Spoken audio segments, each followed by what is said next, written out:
Hey YouTube, I'm Randy from North Idaho Power Sports, and welcome to part 2 of the YZ250 build.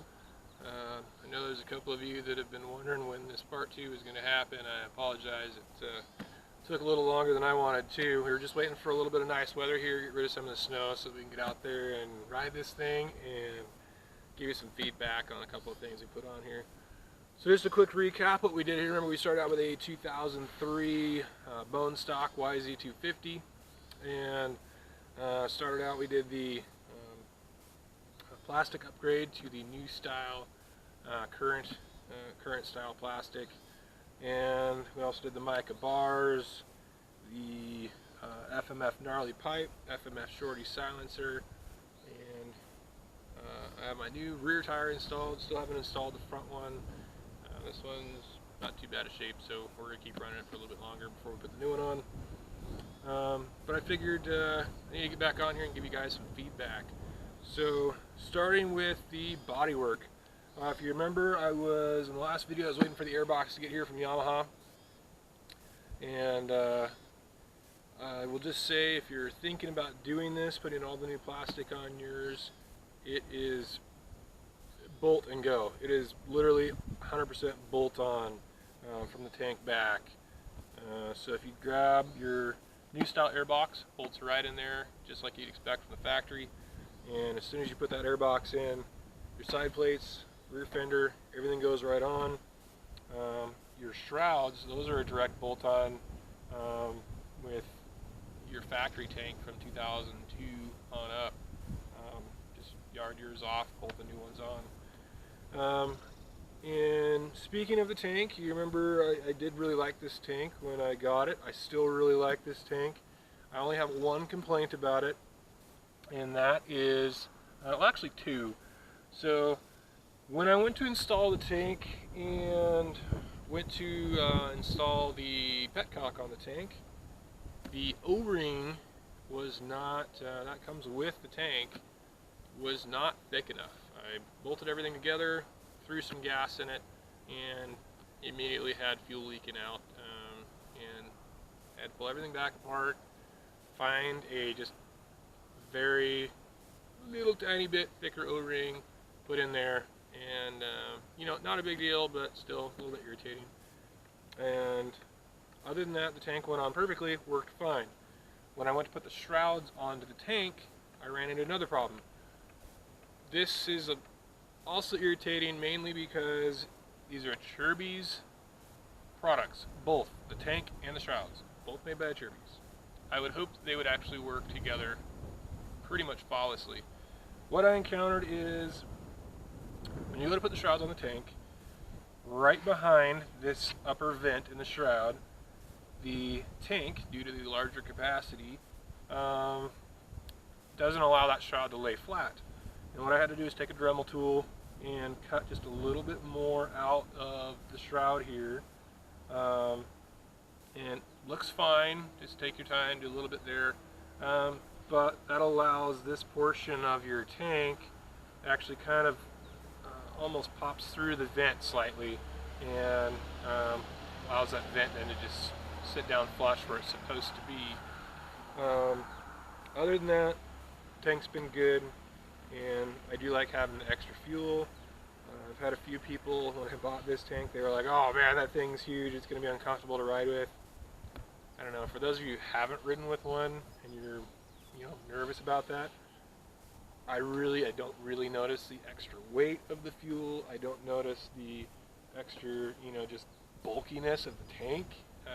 When you first get on it, you're like, wow, there's a lot of tank there. But, 2-3 miles down the trail, I forgot about it completely, and I don't notice it. The bars, if you remember, I went with the mica metals bars. I believe these were the Ricky Carmichael bend, if I remember correctly. I'm a little bit bigger guy. I'm 6'1". I like a little bit taller bar, but I don't like super tall. So for me, these bars have been great. So far, they're holding up good. I've had a few decently hard crashes, coming off of trying to get up a hill and wheelie over and sideways, and it's come down on the end of the bar pretty hard. Still straight. So so far holding up pretty good. Moving to the front plastic, I've got two different, actually I got three different places I can get plastic from now at the shop I work at. So I had wanted to go all at Sherby's on this portion, and I have the option. You can get the UFO Restyle kit, which for those of you who are going to possibly do this, I would probably recommend doing that. The supplier that I ordered everything through doesn't carry UFO, and I wanted this at Sherby's stuff, so I got everything at Sherby's, and for that I had to go with the front fender, and the number plate it's not a restyle, it is for the new bike, which means it is not a direct bolt-on to this bike. The fender, very easy, drill two holes in a little bit different location, it bolts right onto your lower triple clamp. The spacing's just, I can't remember which, but there's, I think side to side was the same spacing, but front to back, they're a little bit wider. I believe it was on the new ones wider, I can't remember. Anyway, two of the holes work, two of them you have to relocate just a little bit, then you can bolt the newer fender on. When it comes to the number plate, the number plate really doesn't bolt on at all. So the lower portion of the number plate I have zip tied to the triple clamp where the original number plate used to fasten. And then at the top of the number plate on the original ones, you've got the bolt goes through the front of the number plate into your top triple clamp, running horizontally. And the new Yamaha stuff, as is very common on all the newer stuff, they've switched to having a bolt that runs vertically behind the plate. So a simple little L bracket, allows you to, you can, put one bolt down through your plastic into an L bracket, and then another bolt through your L bracket into your top triple clamp. I've also seen other people, they will actually drill vertically down through the mount on their original triple clamp. So your bolt would normally go horizontally, they're drilling a second hole vertically and drilling and tapping into the top of the original mount on their triple clamp. I haven't done that. Seems to work pretty good for those guys. Probably what I'll end up doing is the next time I put an order through for parts from our supplier that does carry UFO plastic, I'll go ahead and get a black front fender and a number plate that fits this bike that's the Restyle, so it'll all look like this but be a direct bolt-on for my bike. As far as the exhaust goes, those that are, wondering if it's worth the money, and if you're riding woods like I do, I highly recommend this Gnarly pipe.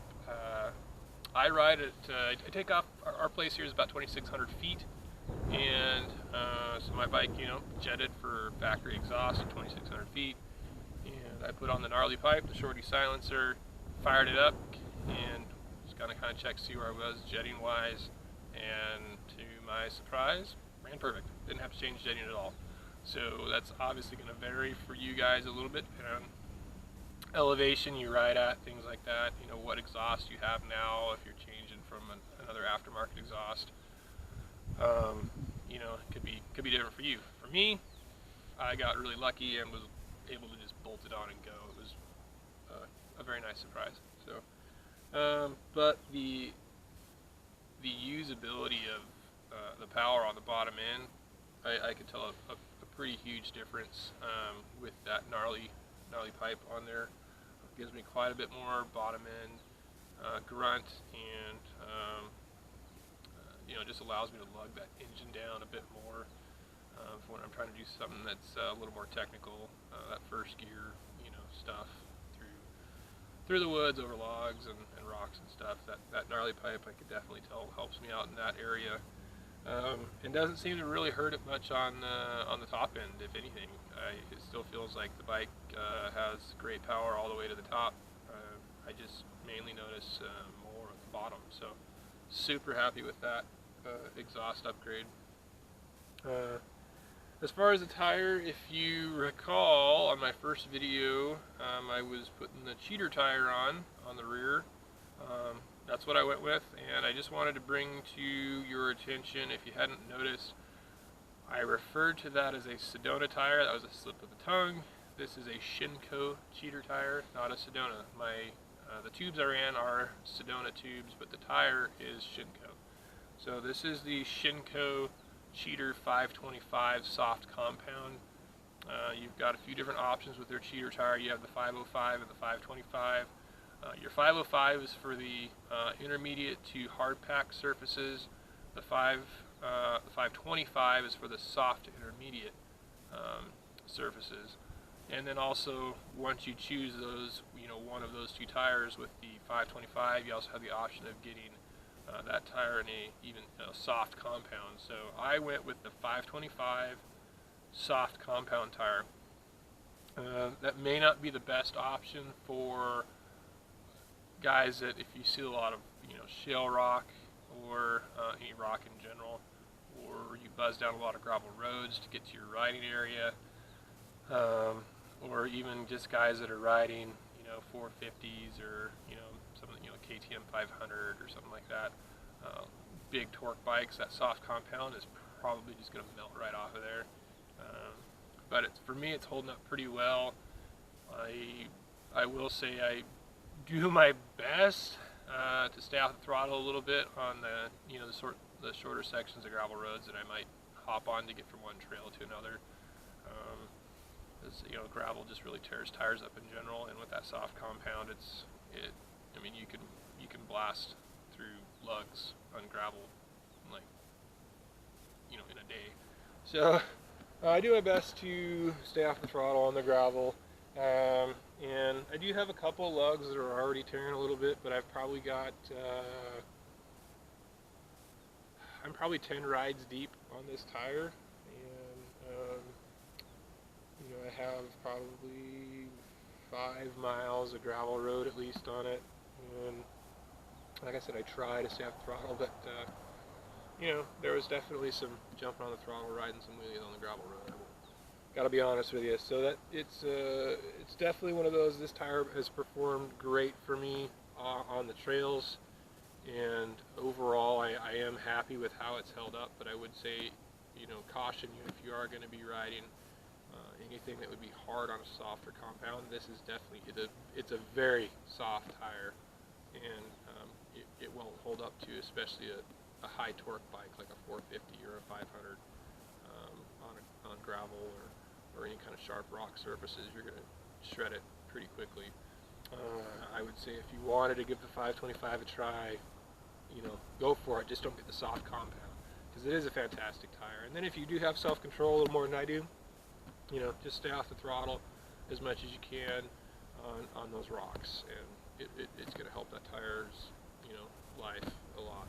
So anyhow, that's basically the overview of the parts we put on here. Overall, I'm pretty happy with everything we have so far. And if you remember, we talked about once I got everything fit on here, I was going to tear the bike apart and powder coat the frame. Still planning on doing that. And while I have the bike apart, I have sitting on my workbench right now, I have all the parts to go through, all my linkage and swing arm and shock bearings, bushings, all that good stuff. Lucked out on that. I had a buddy that bought all that stuff for his bike, ended up selling the bike before he put the parts in, and bought a Beta. So none of the parts fit his new Beta, so he just gave me all of those brand new parts. So got very lucky on that. It's a couple $100 worth of parts there. So anyhow, gonna get this torn back apart, get the frame and the swing arm powder coated, and go through all that suspension while I have that torn apart. And also, at that time, I need to put a clutch in this thing. It's been, it works okay for just light trail riding, but as soon as I try and get into something technical where I've got to use that clutch a lot, it gets hot pretty fast, and I don't have a clutch anymore. So it gets a little difficult when you don't have a clutch. So we're gonna get that taken care of. But anyway, guys, I sure appreciate you tuning in. For those of you that are already subscribed, thanks. I really appreciate that. For those of you that are seeing this maybe for the first time, I plan on doing some more videos here, and I appreciate you guys subscribing to the channel. Any of your comments, I definitely read through, and don't have very many yet, but it's really great to see people taking the time to comment. And I've got another project that I just rolled into the shop. We're going to be doing a 2001 KX500. That one should be fun. It's going to be a full frame off on that. That bike's going to happen faster than this one. This is my personal bike, so I kind of take my time on it. Not a big deal. I can do it when I get to it. The KX500 is more of a timeline crunch. I got to get it in, get it built, and kick it back out the door. So check out the videos. They'll be coming up on that bike here pretty quick. And again, thanks for watching, and we'll see you down the road.